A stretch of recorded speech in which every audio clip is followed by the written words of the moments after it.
PlacePrints series of 10 audio works set across the UK landscape has just been released as a podcast written by David Rudkin. We're joined by David today. We're really pleased to share with you two really striking pieces from this 10-piece set.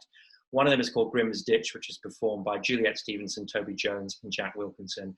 And the second one is called To the Waters in the Wild, performed by Stephen Ray and Francis Tomelty. So to give you a little bit of context behind them, we're joined by David to just talk a little bit about the making of them. Firstly, David, Grimm's Ditch, which, as I mentioned, we recorded at the Coronet a few years ago with Juliet Stevenson leading it as a speaking earthwork, and with Toby Jones and the amazing Jack Wilkinson joining as a ghost at the end of it. Tell me a little bit about your relationship with those actors. You'd worked with Juliet before. Yes,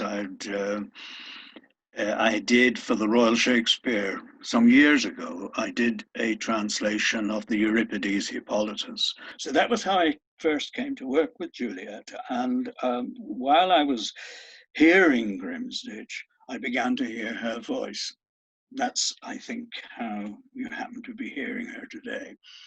And it's an amazing performance she gives, because, as you say, she is speaking as a mound of earth, and yet she has so much character, so much to do in a way. It's an extraordinary performance. Yes, but perhaps playing a couple of Greek goddesses has helped her. And then you also, of course, Toby Jones, who is in this work as well. That's really interesting because you'd never worked with Toby before. But you worked with both of his parents. Yes. Toby's father, Freddie Jones, I first met. In fact, before I became a full-time writer, when the Royal Shakespeare did my very first play, A Four-Night Gun, and Freddie was in that, and he was the first actor that I came across. He was quite a daunting figure to me as a young, totally inexperienced author. Jenny, Toby Jones's mother, was in a television film I wrote about 10 years after that, in 1972, Tempest Fen. And she played the wife of a rather embittered author, not a million miles away from yours truly. And I had the pleasure to meet her again only just before lockdown began at Penda Festival in the Whitechapel. So yes, they were there in the background, and it's been a pleasure to have Toby working on this material as well. And then we also joined by Jack Wilkinson, who did a phenomenal job, I think, as the ghost. Jack, he's a redoubtable actor. Actually, he's much more crafty. There's much more craft and skill going on than he likes to show. I thought you did an amazing performance. So the three of them come together really beautifully in Grimm's Ditch. Yes, in that strange encounter at the end. Yeah. Mm-hmm. So after Grimm's Ditch, we have To the Waters in the Wild, which is a totally beautiful piece for two voices, Francis Tomelty and Stephen Ray. Again, both actors who you have had an association with in the past. Francis was recorded at the print room itself, and then I flew to Dublin and met Stephen Ray in a recording studio, and we did that. So they never actually met for this particular project, but there's an amazing tension between them. What's your kind of history with those two actors?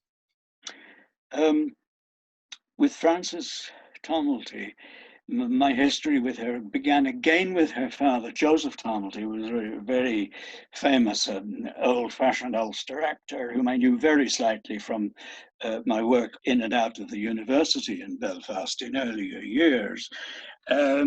Frances had been in a radio piece of mine about Finn McCool building the Giant's Causeway. She had a voice that I think Nancy Banks-Smith described as a voice that would melt basalt.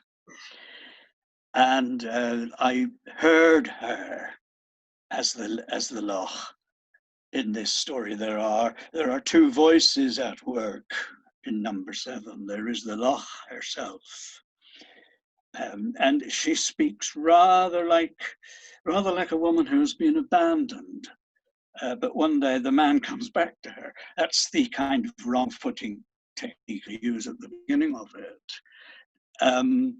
The man is a very haunted, desolate person, and the story goes back really to his adolescence, where in the wilds of County Tyrone, where he was living with his grandparents at the time, he comes upon this lonely, unfrequented mountain lake and becomes enthralled with it in a way that is really characteristically Irish.